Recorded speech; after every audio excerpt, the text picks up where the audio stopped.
जय हिंद प्यारे साथियों, बहुत बहुत स्वागत करता हूं आप लोग अपने चैनल वैकेंसी पॉइंट पर। दोस्तों, इस वीडियो में बात करेंगे यूपी पुलिस और यूपीएसआई भर्ती संबंध में। और इस भर्ती के जितने भी कैंडिडेट्स हैं उन सभी अभ्यर्थियों से मैं अपील कर रहा हूं कि आप लोग इस चैनल को ज़रूर सब्सक्राइब कर लें, क्योंकि यहाँ पर आपको हर आपके सवाल का जवाब दिया जाता है और जो भी अपडेट्स निकल के आती है वो सभी सबसे पहले आपको इसी चैनल के माध्यम से मिलती है। तो फिलहाल आज बात करते हैं सबसे पहले कि यूपीएसआई सेकंड लिस्ट का लेकर कि क्या वाकई सच में ये सेकंड लिस्ट आएगी भी या फिर नहीं आएगी, 2013 भर्ती में क्या मोड़ है और UPSI, PSC, fireman, jail warder, इन सभी भर्तियों के क्या अपडेट्स हैं, इन सभी वीडियो में आज मैं डिस्कस करने वाला हूं। या फिर हमारी क्या रणनीति होनी चाहिए।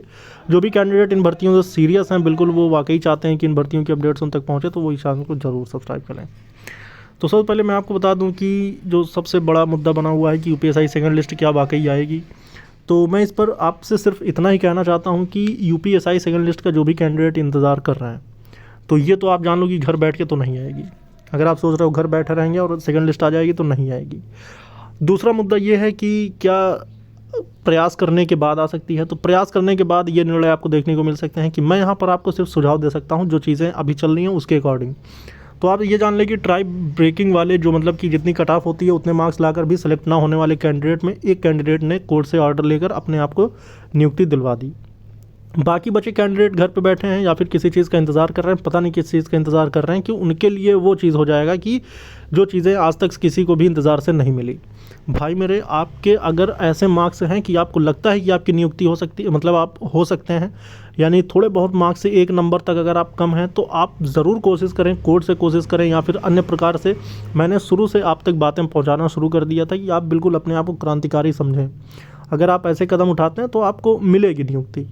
और आप सोचो कि 2013 भर्ती का मैंने जो इसमें जिक्र किया है, इसमें आज 2013 अगर देखा जाए तो 2015 से इसमें नियुक्ति शुरू हो गई थी। लगभग बीत चुके हैं 9 साल। 9 साल तक लगातार अभ्यर्थियों का संघर्ष बना रहा और कुछ नियुक्तियां 2019 में हुई हैं, 2023 में हुई हैं, 2024 में हुई हैं।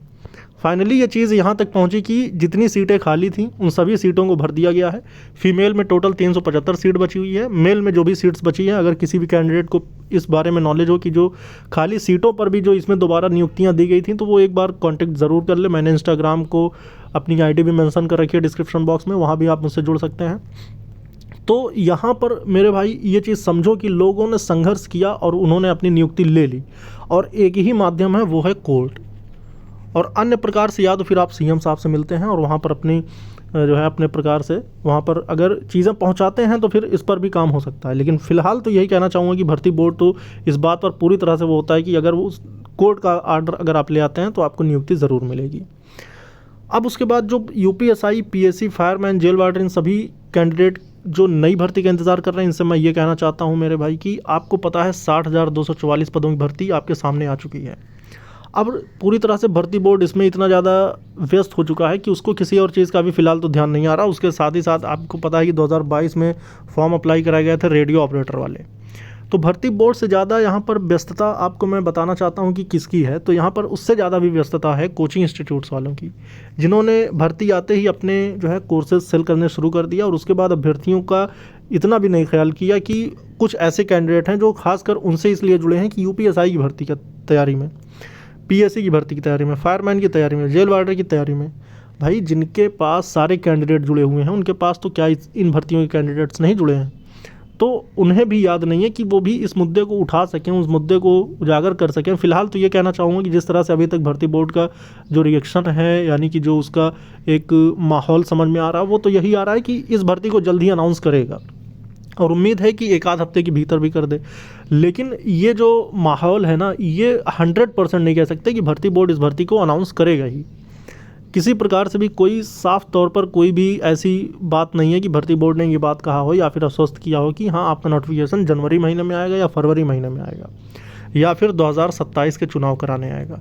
क्योंकि जब 2022 में राज्य चुनाव था तो 2021 में भर्ती आ गई थी, और जब 2019 का लोकसभा चुनाव था तब कांस्टेबल भर्ती 2018 में आ गई थी।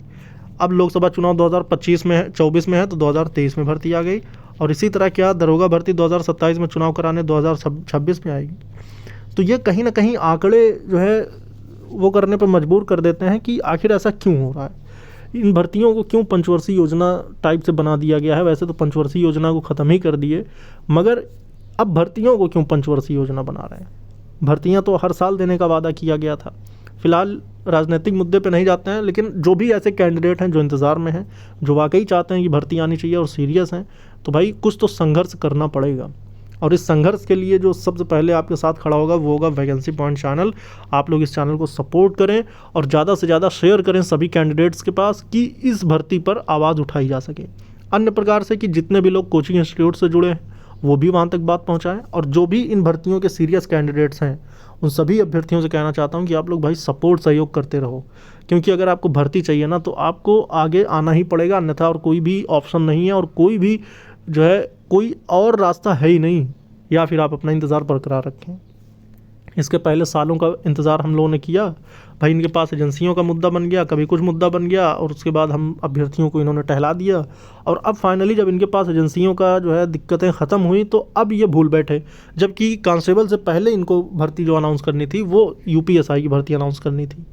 तो ये तमाम जो इनके एक अलग ही सलाह इनको दी जाती है, यानी इनके जो एक अजीब ही टाइप के सलाहकार होते हैं, वो ऐसा पता नहीं क्यों करते हैं कि अभ्यर्थियों को हर बार, यानी कि युवाओं को खास करके क्यों टारगेट किया जाता है कि वो हर बार उन चीज़ों से वंचित हो जाते हैं जो खासकर उनके लिए तैयारी में लगे रहते हैं। सालों से उनका इंतज़ार सिर्फ़ और सिर्फ इस वजह से होता है कि आखिर भर्ती कब आएगी और हम उसमें कब अप्लाई करेंगे, कब उसकी तैयारी को अपना हम पूर्ण रूप देंगे। तो ये कहना बिल्कुल वो है। फ़िलहाल तो मैं यही कहूँगा कि आप सभी कैंडिडेट्स इस बात को पहुँचाएँ, बड़ी कोचिंग इंस्टीट्यूट्स तक पहुँचाएँ कि भाई इस मुद्दे को उठाओ, और ख़ासकर जो भी ऐसे कैंडिडेट हैं जो सीरियस हैं, वाकई इसमें भाग लेना चाहते हैं, इसमें आवाज़ उठाना चाहते हैं, वो मेरे साथ भी जुड़ें। और यूपीएसआई 2021 के सेकंड लिस्ट वाले भी, कि अगर भाई ऐसे घर पे बैठ के कोई चीज़ का निर्णय का तुम इंतज़ार कर रहे हो तो बिल्कुल नहीं होने वाला। या तो तुम कोर्ट में जाके रिट डाल दो। मैं ये नहीं कह रहा कि मैं रिट डलवाने के लिए ऐसा कुछ कर रहा हूँ भाई, अगर आपको चाहिए तो एक ही रास्ता है, वो है कोर्ट का निर्णय। ना आपके पास इतनी भीड़ है कि आप भीड़ इकट्ठा कर दोगे और राज्य सरकार इस बात को मानने पर विवश हो जाएगी। तो एक ही रास्ता बचता है कि अच्छा, ऐसा भी नहीं है कि कोर्ट इस पर निर्णय नहीं किया है, कोर्ट इस पर निर्णय भी कर रहा है, और जो ऐसे कैंडिडेट हैं जो कोर्ट की शरण लिए हैं उनको इसका निर्णय मिला है। तो अब इसकी जो एग्जैक्ट जानकारी, अगर कोई ऐसा कैंडिडेट सीरियस होता है तो मैं ये जानकारी तमाम उनको देने को तैयार हूँ, और हर तरह से उन तक जो भी जेन्युइन जानकारी होगी, जो उनके लिए बिल्कुल सूटेबल होगी, वो सारी जानकारी पहुंचाने को तैयार हूं, अगर आप कैंडिडेट्स इसके लिए बिल्कुल सीरियस हो रहे हो तो। और दूसरी चीज़ ये कि यूपी कांस्टेबल 2013 की भर्ती की कैंडिडेट्स जिनका भी मामला अभी पेंडिंग है, वैसे तो खासकर बहुत ज़्यादा इनका तब भी हुआ है, बहुत सारे अभ्यर्थियों का सिलेक्शन हो भी गया, लेकिन फाइनली जिनका अभी भी रह गया है, अगर उनकी भर्तियों में सीटों का अभी उनको मामला अगर समझ में आ रहा है कि सीटें खाली हैं और उनको अभी तक चयन नहीं मिला है, तो वो कांटेक्ट करें। जो रिटें चल रही हैं उसकी क्या अपडेट है, वैसे प्रीति शुक्ला की नाम की एक रेट चल रही है जो कि खासकर महिलाओं के लिए है, जो कि सीटों की संख्या 375 खाली है।